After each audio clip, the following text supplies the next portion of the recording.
Bhagavad Gita.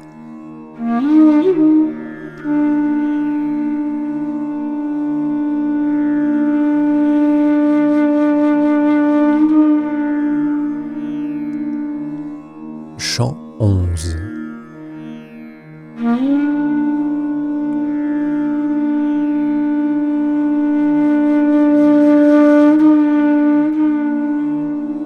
La vision de la forme cosmique.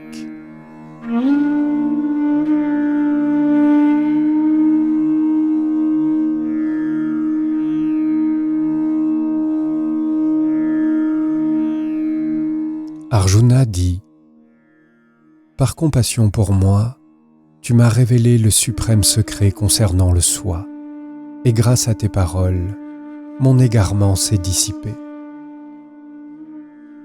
J'ai écouté ce que tu m'as expliqué en détail sur l'origine et la destruction des êtres, et aussi sur ta grandeur infinie, cher Krishna, dont les yeux ont la forme de pétales de lotus.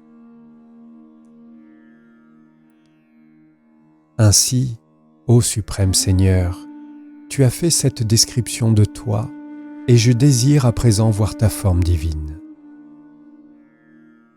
Cher Krishna, si tu penses qu'il est possible pour moi de la voir, montre-moi ta forme impérissable.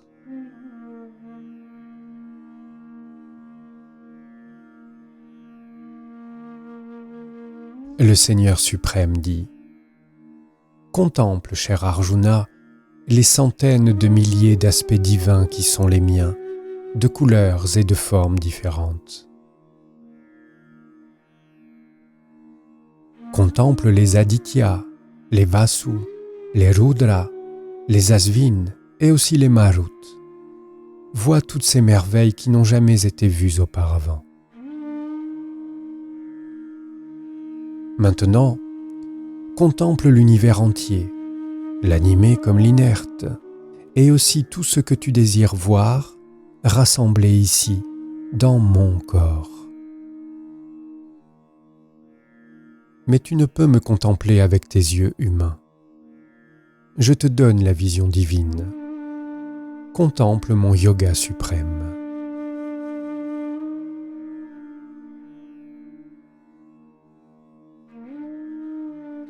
Sanjaya dit : Sur ces mots, ô roi, le grand seigneur du yoga, Hari, montra à Arjuna sa forme suprême, celle du souverain de l'univers. Il montra sa forme pourvue d'innombrables bouches et yeux et d'une multitude de signes merveilleux, ornés de nombreux joyaux divins, brandissant un grand nombre d'armes divines.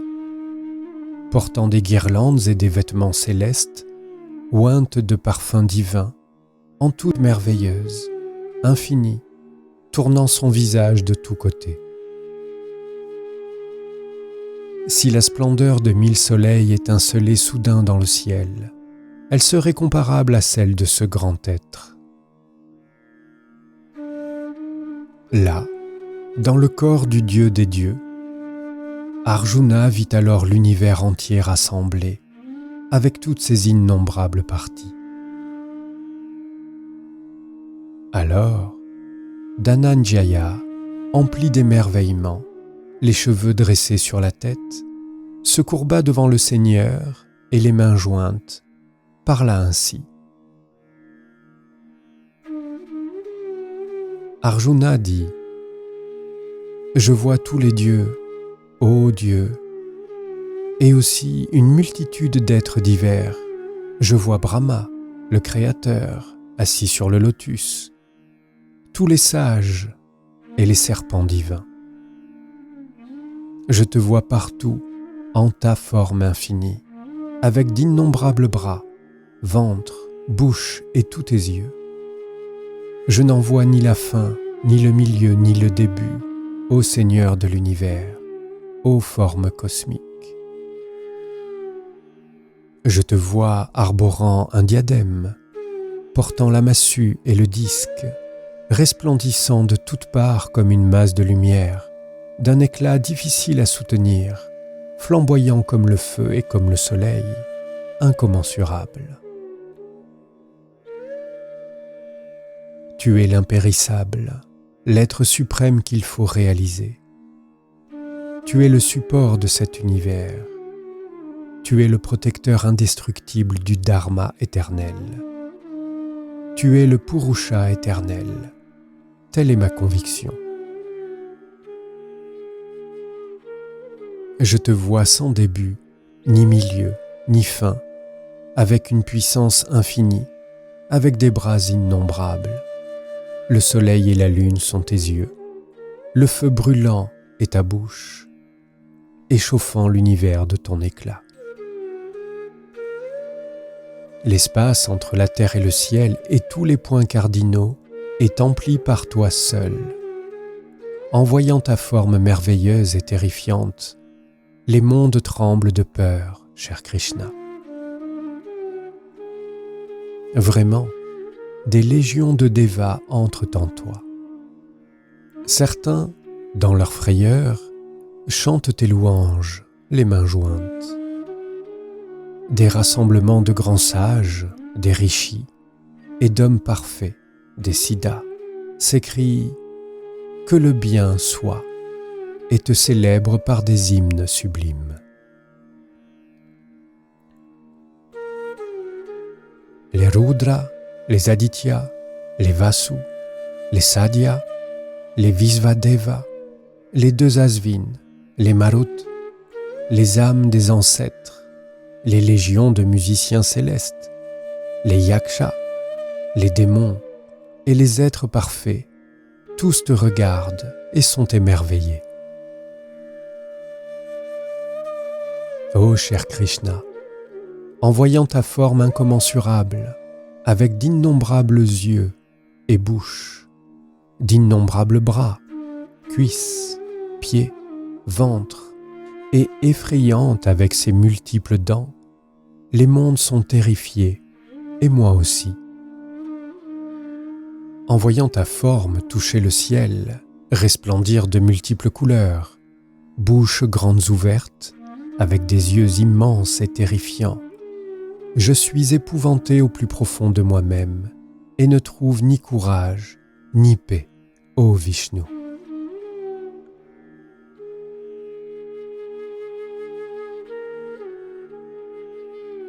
Voyant tes bouches terrifiantes et tes dents flamboyants comme le feu du déluge cosmique, je ne sais plus où sont les points cardinaux et j'ai perdu toute paix.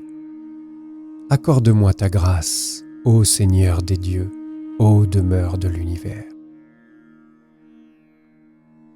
Tous les fils de Dhritarashtra, les nombreux rois de la terre, Bhisma, Drona et Kama, le fils d'un conducteur de chars, ainsi que les principaux guerriers de notre armée, se précipitent dans tes bouches, épouvantables avec leurs dents effrayantes.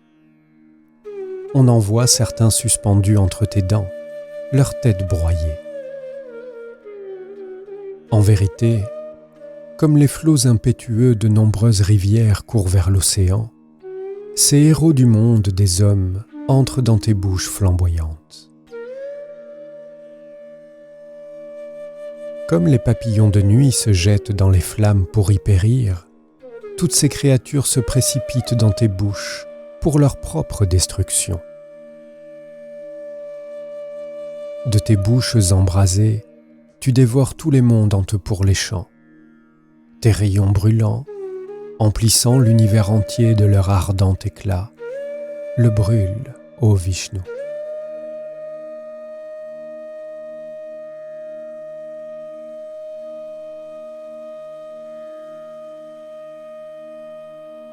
Dis-moi, qui es-tu, toi dont l'apparence est si terrifiante? Je te salue, ô Seigneur suprême. Accorde-moi ta grâce. Je désire te connaître, toi, l'être primordial, car je ne comprends pas pourquoi tu agis ainsi.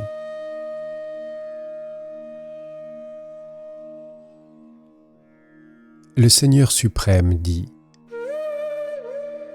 Je suis le temps destructeur de l'univers, maintenant engagé dans l'annihilation des mondes.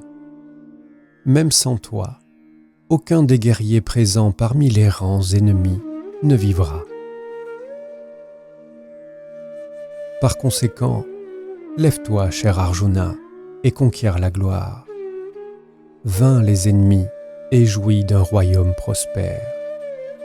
Vraiment, ils ont déjà été détruits par moi. Sois simplement un instrument de cette victoire. Ô toi l'archer à l'habile main gauche. Drona, Bhisma, Jayadratha, Kama et d'autres guerriers valeureux ont tous été déjà tués par moi. Ne crains rien et frappe. Combat et tu conquerras tes ennemis dans la bataille. Sanjaya dit: Après avoir entendu les paroles de Kesava, le prince couronné d'un diadème, les mains jointes, tremblante et prosterné, s'adressa de nouveau à Krishna d'une voix altérée, s'inclinant et submergé de peur. Arjuna dit: Il est juste, ô Rishikesha, que le monde se réjouisse et trouve sa joie dans tes louanges. Les démons épouvantés s'enfuient dans toutes les directions, et les légions d'êtres parfaits, les siddhas, se prosternent devant toi. Et comment ne se prosternerait-il pas devant toi, ô Krishna, toi qui es plus grand que tout, toi qui es la cause primordiale, même de Brahma le Créateur.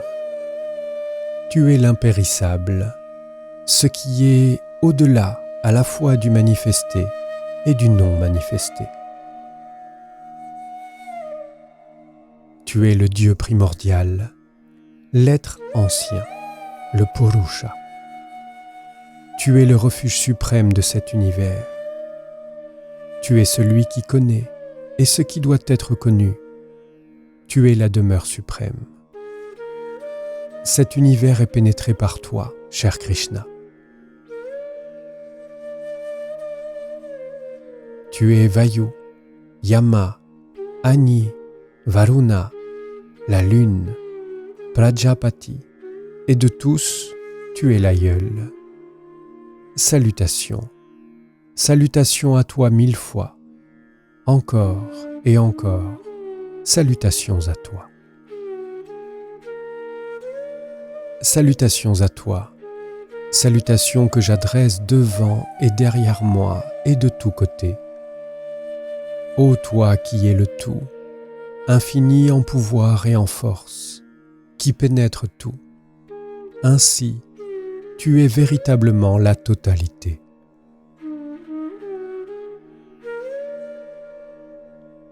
Quoi que j'ai pu dire sans réfléchir, par inconscience ou par affection, t'appelant Krishna, Yadava, ami, te considérant seulement comme un compagnon, ignorant ta grandeur, quelle que soit la façon dont j'ai pu te manquer de respect en plaisantant, pendant les moments de jeu, de repos, ou pendant un repas, seul ou en compagnie, ô Krishna, je te supplie de me le pardonner, ô toi qui es incommensurable.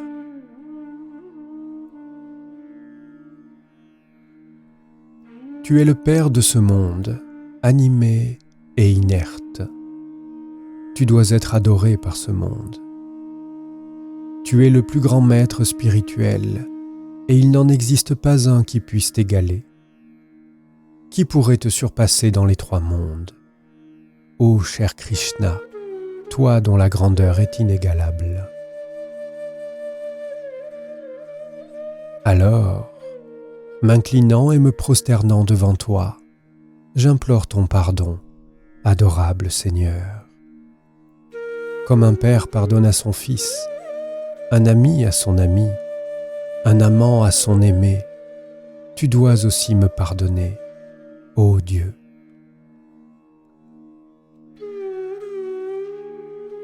Je suis heureux de voir ce qui n'a jamais été vu auparavant. Pourtant, je suis empli de peur et de détresse. Apparais-moi dans ta forme précédente, ô Krishna, Aie pitié, ô Dieu des dieux, ô demeure de l'univers.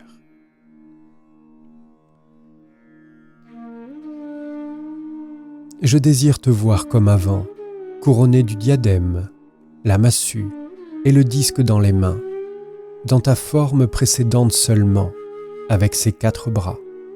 Ô toi qui as 1000 bras, ô forme universelle.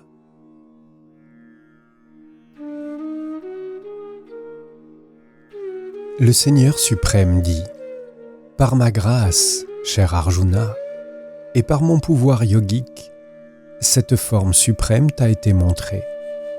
Cette forme resplendissante, primordiale, infinie, cette forme universelle n'a jamais été vue par quiconque avant toi.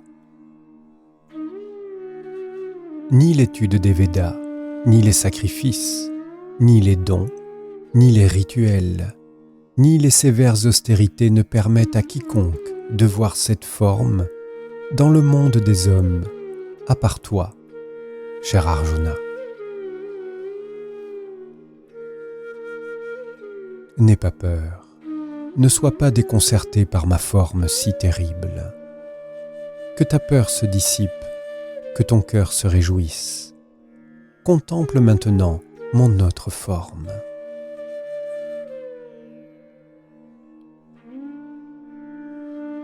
Sanjaya dit : ayant ainsi parlé à Arjuna, Vasudeva de nouveau montra sa forme habituelle, et le grand être, assumant sa forme douce, le rassura, lui qui était si effrayé.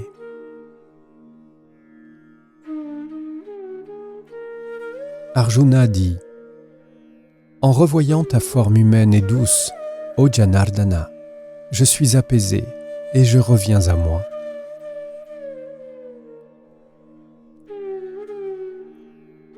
Le Seigneur suprême dit : il est vraiment difficile de contempler cette forme que tu as vue.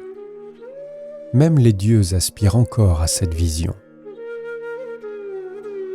Ni par les Védas, ni par l'austérité, ni par la charité, ni par les sacrifices, on ne peut me voir en cette forme que tu as contemplée dans ta condition mentale actuelle.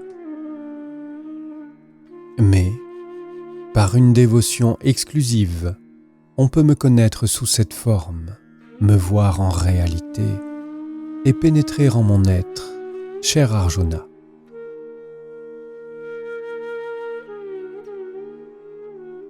Celui qui accomplit les actions pour moi, qui me considère comme le suprême, qui m'est consacré, qui est libre de l'attachement, qui n'a d'hostilité envers personne, vient à moi.